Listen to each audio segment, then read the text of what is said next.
everyone, I hope you all are doing well, and today I have received my parcel that contains an analog oscilloscope.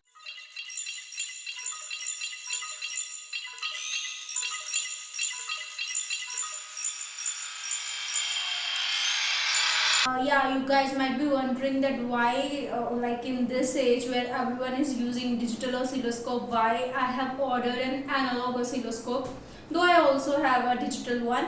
So there are so many advantages of it. I'll come to all those points one by one as the video proceeds. But first, let's unbox it. It's quite a big box. Yes, they have provided an invoice. Else.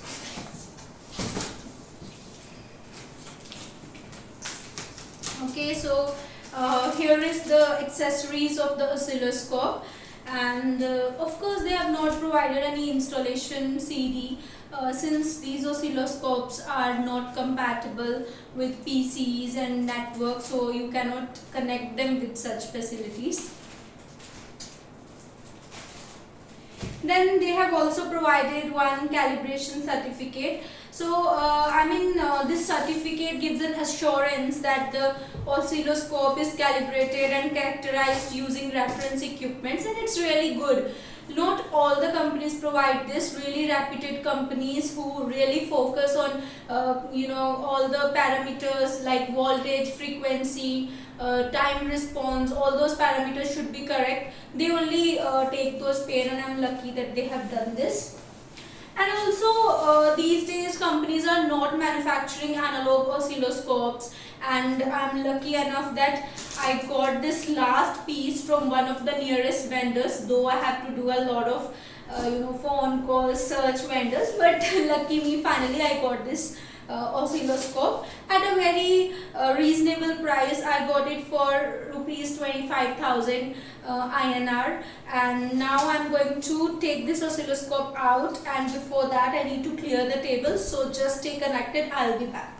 So here is my brand new analog oscilloscope, and literally you can smell the fragrance of new electronics just coming out of the box. And yes, the power cord is also provided. So what you see immediately is this handle, which acts as a stand as well. How to use it as a stand, I'll show you.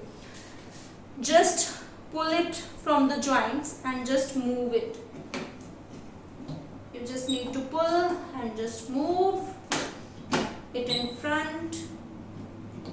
Yeah, I had to take a little break so that I can align the camera and also position the stand. So I'm really happy that there is no damage on the screen, there are no scratches, all these connectors, ports are gleaming, buttons are intact. Actually this was the last piece, so I was just thinking that I hope this is not the backwash of the entire stuff they had. So I'm really happy that it is good and it is really in a good condition that I have received. So we'll discuss some of the very apparent features of the oscilloscope. First thing is this screen, which is representing a graph. Now in this screen you can see it is divided into the horizontal axis and the vertical axis. This horizontal axis represents the time base and the vertical axis represents the voltage base. Unless you keep the system, like by turning this knob to the extreme right, unless you put it in the XY mode, till that time X represents the time and Y represents the voltage. If you keep it in XY mode, in that case it takes the input which is being fed to channel 1 and channel 2 to be plotted against X-axis and Y-axis respectively. This is when you want to compare both the values of the traces of the X and Y, and that time both the axes will be representing the voltage. Now here is your power button. This button you can use just to turn the system on, and to its left is the auto time base. This is basically when you have an input signal and you don't want to set the times per division at that time, so you can press this auto time base, so it will automatically display the trace in an appropriate time base. Then The next option is trace rotation. This I'll come later to this option because it's best once I turn the system on, then you can also understand its function more clearly. Next is the focus knob. This knob is basically to adjust the focus of the dot that represents your trace.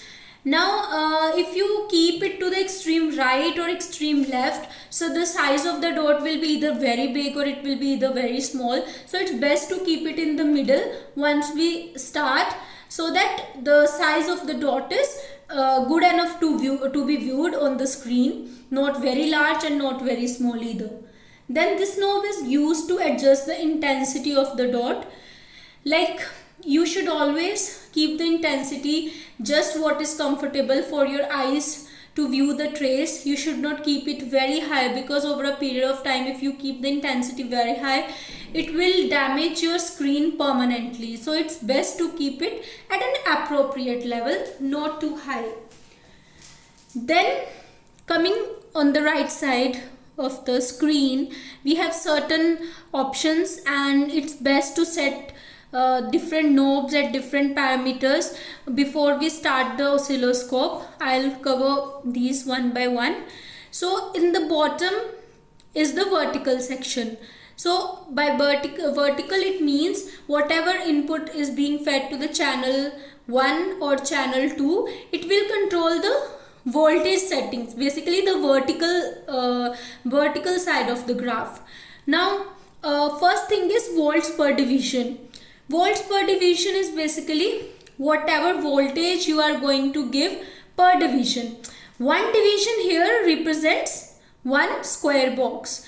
So you can set the voltage as 1 millivolt, or you can set it as 1 volt. So it all depends on what you want to view. So here is the knob that you have to use to adjust the volts per division. This knob is basically the multiplication factor setting knob. Now what is this? I'll tell you with an example. Let's say you have set the volts per division as 1 volt per division, and then you give a signal to your channel 1, an AC signal, and you realize that the peak to peak voltage of that AC waveform is not 2. Basically it is not touching the periphery of the square. The extremities of the box are not being touched. So in that case, what you can do is you can just use this knob and adjust the waveform so as it actually represents the set value of 1 volts per division, and that's how you use this knob. And initially, before we start the system, it's best to keep it in extreme right, because that represents 1 as the multiplication factor. So whatever input you are giving, it will be directly represented without any multiplication factor being multiplied before to the input waveform. Then here are the 3 coupling modes. Before we start, it's best to keep it in ground. Now why I am saying is this, because if you put it in the ground, whenever you turn the system on, there will be a line moving along your x-axis, that is the horizontal axis, and all the other disturbances are just ignored.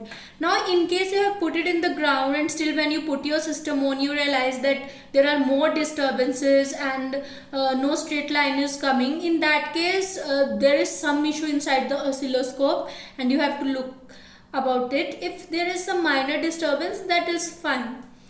Then this is the AC coupling mode. This is you put this mode when you don't want any DC or any other waveform to be displayed. Only AC waveform should be shown. In that case, you put the mode as AC.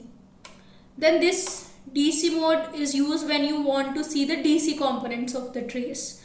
So I'll put it in the ground for now. Then this is the alternate and chop. By default, the alternate mode is selected. This is when you give the input to channel 1 and channel 2. So if the alternate mode is there, then it will show both the inputs alternatively, like first channel 1, then channel 2, and like that. And if you press it and select the chop mode, this is basically when you are working with very low frequencies. In that case, there will be more lag between the two inputs, so it can show both the inputs at the same time.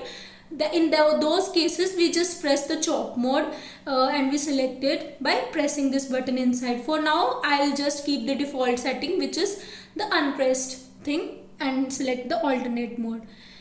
Then in these modes, you can see here, you select channel 1 when you just want to see the input of channel 1. You select channel 2 if you want to see the trace of channel 2.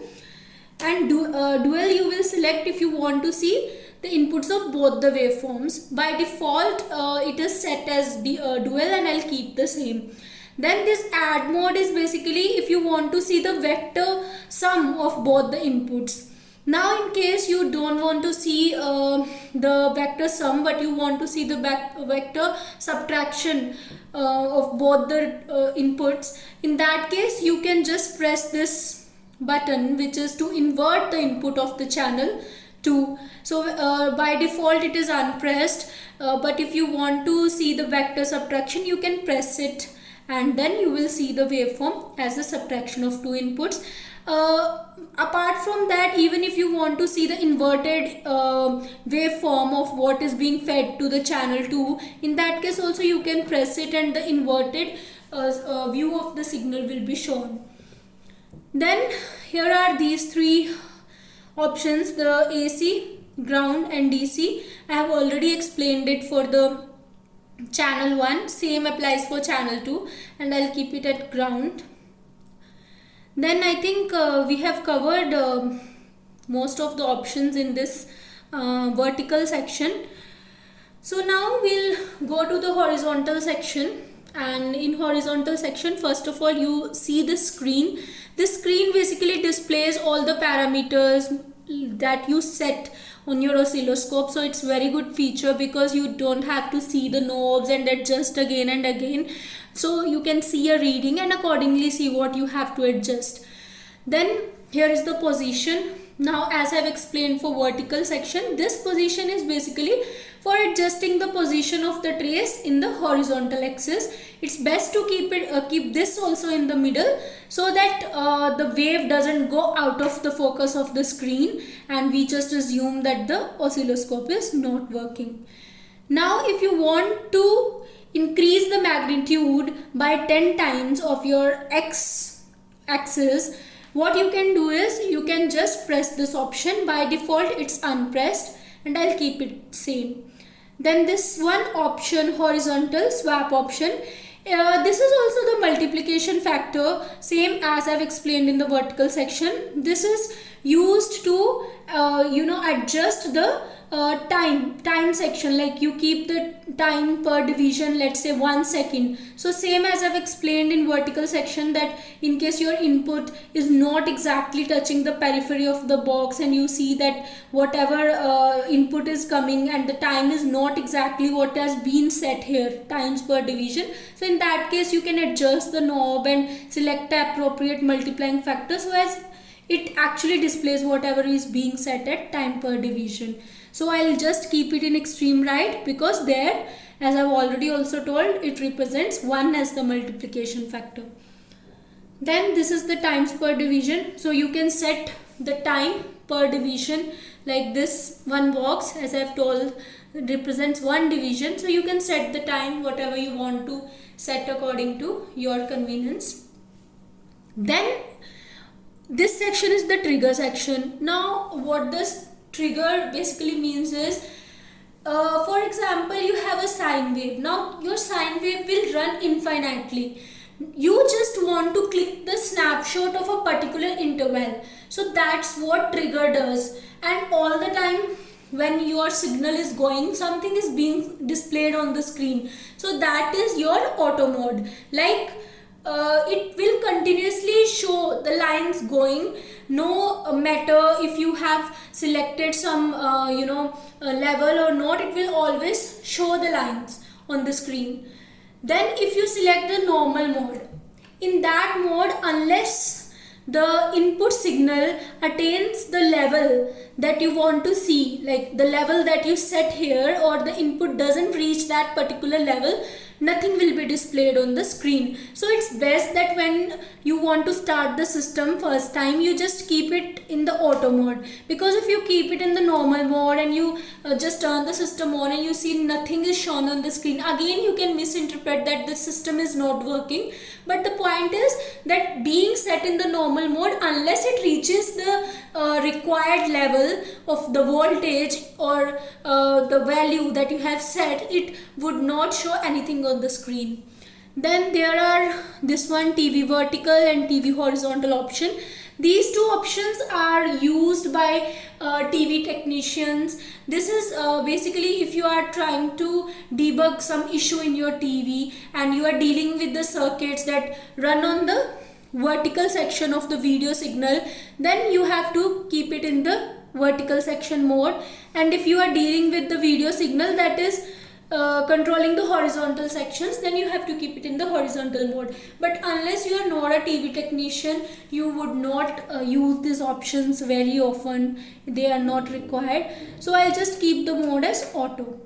So in this side, source frequency counter, it displays the frequency of the input signal which is being either fed to channel 1 or channel 2 or line. I'll discuss these options one by one. So if you keep it at channel 1, then the display will show the frequency of the input signal which is fed at channel 1, and also this will take as this channel 1 as your trigger reference. Now if you put it as channel 2, it will display the frequency of channel 2 and also channel 2 will be taken as the trigger reference. Then if you select the line, in that case the frequency will always be displayed as 50 Hertz. Why? This is because in this mode, this line mode, what happens is you are working with the peripherals along with these oscilloscopes that are directly connected to your AC voltage, and you want to take the trigger reference as the AC voltage which is being fed to your system and the peripherals. So in that case you select the line mode, and the AC frequency of the source is always 50 Hertz. So it will always show 50 Hertz in this mode. Now when you go to this external mode, this is when you want to connect the output of, let's say, a function generator or any other oscilloscope that you want to synchronize with this oscilloscope. Then you can connect the trigger output of that oscilloscope to the trigger input of this oscilloscope. In that case you have to select the external mode. Then the output of the master oscilloscope will be considered as the trigger reference for this oscilloscope as well. Then there is this slope option. This is basically used to decide whether you want to see the rising edge of the waveform or the falling edge of the waveform. So you have to select from this slope. Then here is the level. This basically is used to set the value of the voltage, like from which voltage you want to see the waveform, from which value you further want to see the trace. So that you have to select using this level. For now I'll keep it in the middle, and the source I'll keep it as channel 1, which is always set as by default. Now I think this is all that I have to cover before I actually start the system. So now let's go and start the system, and later you should not say me that Shilpa, you did not tell about these settings and the system is not working. So just listen properly to this video and do all these prerequisites before you start the system. So now I'm going to start the oscilloscope, and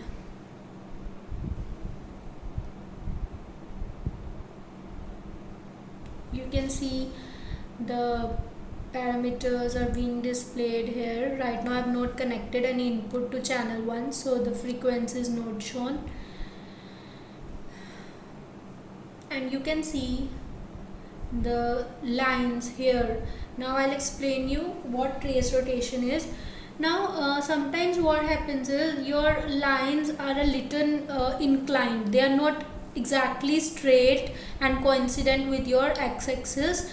That is because this is a CRT, this is a cathode ray based oscilloscope, and it is obvious that the transistors inside it, they heat over a period of time. So Due to that only they will calibrate according to those the values when the transistors are heated up after starting it. So when you just start the oscilloscope, if you feel the lines are little bit inclined, they are not straight, so just don't immediately set it and using a screwdriver, just don't try to keep make it straight, because wait for some time, because when you just start at that time transistors are really in cold state, they are not heated up. So let it run for 10 minutes, meanwhile you adjust other parameters, then see if the line is still not calibrated and it's not being shown straight, then you can use a screwdriver and adjust the trace rotation and make it straight aligned with the x-axis. Now I'll just connect the probes to channel 1 and channel 2 and just give a small demo of how the system works. So guys, now I've connected the oscilloscope probe to channel 1, and as you can see that the traces of both channel 1 and channel 2 are visible. You can individually also adjust the position of both the traces, but since right now I am just testing channel 1, I'll just put it to channel 1 as the mode. So now in case you want to do a test, self test for yourself, it's best that you connect your probe to this standalone oscillator which is provided here. But before that I think it's best that I select the DC as the coupling input, because I want to see all the components of the waveform. So now I'm ready to go. I'll just connect it here. So you can see here the waveform, and this standalone oscillator has nothing to do with this oscilloscope. It functions independently, so this is very good option to test your system. And this is 2 volts peak to peak. So before we interpret the waveform, we should know for ourselves that what parameters we have set here. So channel 1 is set as 2 volts per division. So basically here one box is representing 2 volts. So I think it is clearly visible that it is touching the periphery of the waveform. You can see here.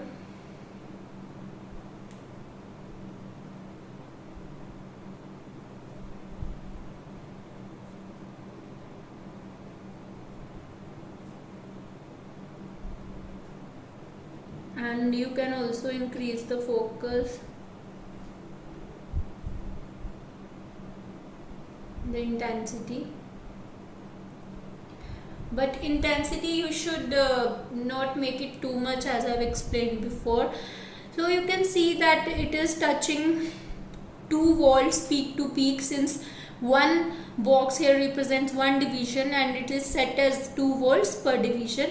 So it is quite correct, and horizontally also you can adjust the position. And since the frequency of this oscillator is 1 kilohertz, the time here it is 0.5 milliseconds. So one division is representing 0.5 milliseconds. So I think this is all that I need to explain for now. I'd like to explain few good features which are available at the back side of this oscilloscope.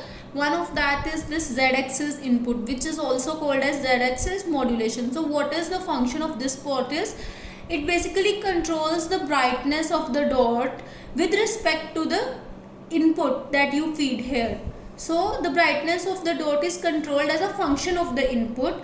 And for example, like you want to highlight certain section of the waveform being displayed at the display screen there, so you can use this port for that function also. Like it will control the brightness with respect to what input is being given.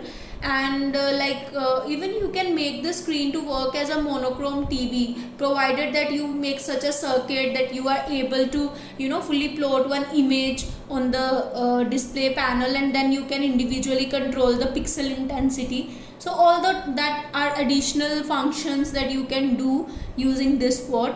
Apart from that, this one channel 1 output is basically you take a case when you want to use this as a master oscilloscope and you want to feed the trigger signal from this oscilloscope to another oscilloscope, the slave one. So you have to connect the external trigger of that external trigger port of the slave oscilloscope to this channel 1 output. So basically whatever output is given by the channel 1 is passed as a copy to this port, and that is used as a trigger signal for the slave oscilloscope. So whatever trigger you want to give, you have to give it to the channel 1 of this oscilloscope and then connect it to the external trigger of slave oscilloscope. Now this is where you adjust the voltage. Now it's already set to 230 volts AC, so I need not to do anything, but in case you want to change the voltage, you just have to take this out, invert it and put it, then the arrow will position 115. So that's now for all at the back end of this oscilloscope. I'll cover more functions in coming videos by connecting it to function generators and show more demonstration. So guys, I think you guys must have got some pretty good idea about using an analog oscilloscope, especially all my UG student viewers who see my channel. I hope this video must have helped you to clear certain doubts that you guys get, especially in power electronic labs where you find using an oscilloscope as a rocket science. So I hope you guys must have learned. And another thing is that this oscilloscope has certain advantages, like just now we have discussed the Z-axis modulation feature. So this feature is not at all available in some of the high-end oscilloscopes which are digital. So the thing is, there is a category of digital oscilloscopes called super phosphorus oscilloscopes that can emulate the Z-axis modulation, but as such it is not available in normal digital oscilloscopes that we get. Another thing is, whatever output this analog oscilloscope displays is without any latency, since it has not to do any kind of digital signal processing which has to be done in digital oscilloscopes before the final output is displayed. So there is no latency in the output that we see. So these are some of the advantages, and we'll discover more advantages as we keep on using this oscilloscope. And in my upcoming videos, I'm going to connect function generator and other oscilloscopes and other lab equipments to understand more about this oscilloscope and share with my viewers. Guys, just stay in touch and stay safe. And I have seen that many people see the video but they never subscribe the channel, so it is really admirable if you guys share your feedback on the videos, and even I come to know that if my viewers really like the content or you want any improvement or some other topics that you want me to cover. So just let me know in the comment section. Till then, stay safe. Goodbye.